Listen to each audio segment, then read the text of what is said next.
HMPV അഥവാ human മെറ്റാന്യൂമോ virus ചൈനയിലാകെ പടർന്നു പിടിക്കുകയാണെന്നുള്ള വാർത്തകൾ പുറത്തുവരുന്നു. ഈ വാർത്തകൾ എത്രത്തോളം ശരിയാണ് എന്നുള്ള കാര്യം ഇപ്പോഴും വ്യക്തമായിട്ടില്ല.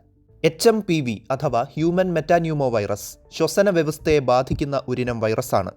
മരണത്തിനു വരെ കാരണമായേക്കാവുന്ന ഈ വൈറസ് പ്രധാനമായും കുട്ടികളെയാണ് ബാധിക്കുന്നത്. കുട്ടികളെ മാത്രമല്ല, മുതിർന്ന ആളുകളെയും ഇത് വെറുതെ വിടാറില്ല. രോഗപ്രതിരോധ ശക്തി കുറഞ്ഞ ആളുകൾക്ക് ഈ വൈറൽ ഇൻഫെക്ഷൻ വരാനുള്ള സാധ്യത കൂടുതലാണ്. Single stranded RNA enveloped virus എന്ന കാറ്റഗറിയിലാണ് ഇവർ ഉൾപ്പെടുന്നത്. ഇവരുടെ പ്രധാന ജനിതക വസ്തു അഥവാ ജെനറ്റിക് മെറ്റീരിയൽ RNA ആണ്. ന്യൂമോവിറിഡെ എന്ന കുടുംബത്തിൽ ഉൾപ്പെടുന്ന വൈറസാണ് ഇത്. ഇത്രയൊക്കെ ഭീകരനായ ഈ HMPV വൈറസിന് പക്ഷേ 150 മുതൽ 600 നാനോമീറ്റർ വലിപ്പം മാത്രമേ ഉള്ളൂ. കാണാൻ കൊറോണ വൈറസിനെ പോലെ മുള്ളുകൾ ഇവർക്കുമുണ്ട്. റംബുട്ടാന്റെ ആകൃതിയിലുള്ള വൈറസുകളാണ് ഇവയെങ്കിൽ മലയാളം അക്ഷരം ഋവിനോട് സാമ്യമുള്ള രൂപമുള്ള വൈറസാണ് എബോള വൈറസ്.